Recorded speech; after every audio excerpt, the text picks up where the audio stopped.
మొత్తానికి ధ్యాన శ్లోకం చెప్పుకున్నాం. తర్వాత మొదలవుతున్నాయి. ఇందులో నారాయణుడు విరాట్ తత్వము అన్నీ చెప్పబడుతున్నాయి ఈ నామాల్లో. పైగా వకారంతో ప్రారంభమవుతున్నది. వకార నామాలు చాలా ఉన్నాయి ఇక్కడ. వకారం అమృత బీజం, ఇకారం శక్తి బీజం.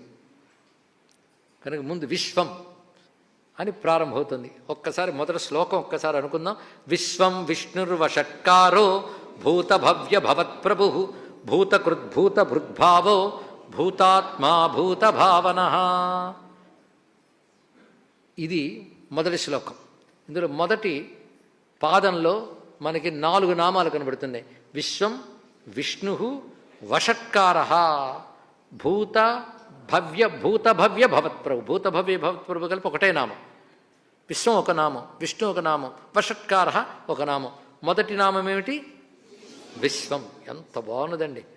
మన విష్ణువు తెలుసో లేదు కానీ విశ్వం అందరికీ తెలుసు. కనుక విశ్వం అందరికీ తెలుసు కదా. ముందు నీకు తెలిసినదే విష్ణువు అని చెప్తున్నాడు. అది గొప్ప విషయం ఇక్కడ. విశ్వం అదే ఆయన పేరయ్యా అన్నాడు ఇక్కడ. విశ్వం అంటే చూస్తున్న విశ్వమేనా? చూడని విశ్వం కూడా చాలా ఉన్నది. అంతేకాదు, నువ్వు చూస్తున్న దాంట్లోనే నువ్వు చూడలేనిది ఉంటుంది. అవునా లేదా? మనకు సూర్యుడు కనబడుతున్నాడు, విశ్వం. కానీ సూర్యుడి స్వరూపం అదా? భూమి యందు నువ్వున్న దూరం బట్టే అది నీ స్వరూపం అంటున్నావు. సూర్యుడు అసలు స్వరూపం ఏంటి? ఇలా పరిశీలిస్తే ఉన్నది ఒకటి, మనకు కనబడుతున్నది ఒకటి అని చెప్తాం. కనుక ఏదేమైనప్పటికీ కూడా నీ అనుభవానికి వచ్చేది, అనుభవానికి రానిది అయిన విశ్వం అంతా కూడా విష్ణువే. కనుక మొదటి నామంలోనే ఆ ఒక్క నామం భావిస్తే చాలు. దీని గురించి భగవత్పాదుల వారి భాష్యం చెప్తూ విశ్వం నామానికి దయచేసి అర్థం స్పష్టంగా తెలుసుకుందాం. కొన్ని నామాలకి నేను విస్తారంగా చెప్పడం జరుగుతుంది, కొన్ని నామాలకు అంత విస్తారం అక్కర్లేదు. ఎందుకంటే ఇది అర్థమైతే అది అంత అక్కర్లేదు, అందుకు చెప్పడం కానీ స్కిప్ చేయడం కాదు. ఒకటి విస్తారంగా ఒక చోట చెప్పేసుకుంటే మరొక చోట అంత విస్తారం అక్కర్లేదు. విశ్వం మొదటి వాక్యం గనక, మొదటి నామం గనక ఇది చాలా ప్రధానమైన అంశం. విశ్వం అనగా సమస్తము, ఇది ప్రధానమైన అర్థం. సమస్తము ఆయనే, ఒకటే మాట. టోటల్ మొత్తము ఆయనే, అదొకటే మాట ఇక్కడ. మొత్తం మొత్తం అంటే ఇంకేది విడిచిపెట్టలేదు నువ్వు, ఏదైనా మొత్తం ఆయనే. అది మొత్తము ఆయనే. అది విశ్వశబ్దానికి ఉన్నటువంటి ప్రధానమైన అర్థం. బ్రహ్మై వేదం విశ్వమిదం వరిష్టం. ఎందుకంటే ఉపనిషద్వాక్యములు వేదవాక్యములు ప్రమాణం కదా ఋషి విపరీత అని. అందుకే శృతిభ్య వేదముల ద్వారా చెప్పబడుతున్న వాక్యములు చెప్తున్నారు. బ్రహ్మై వేదం విశ్వమిదం వరిష్టం. బ్రహ్మమే ఇదం విశ్వం. ఇదం, ఇది చూడండి, ఇదం ఇదం ఇదం అంటే ఇది. ఇది అని నువ్వు చెప్పేదేదో అది విశ్వం.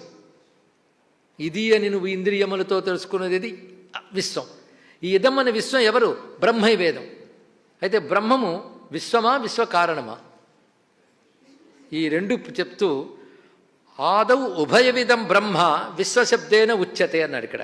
2 విధముల బ్రహ్మము విశ్వశబ్దముతో చెప్పబడుతున్నది. 2 విధముల బ్రహ్మం అంటే అర్థం ఏమిటి? కారణ బ్రహ్మము కార్యబ్రహ్మము అన్నారు ఇక్కడ. కార్యబ్రహ్మము కారణ బ్రహ్మము. కార్యము అంటే ఒక పని పూర్తి చెయ్యగా మనకు కనబడేది కార్యం. దానికి ఏది మూలమో దానికి కారణం అన్నారు. ఉదాహరణకి కుండ కార్యము, మట్టి కారణం. ఇప్పుడు అర్థమైంది కదా.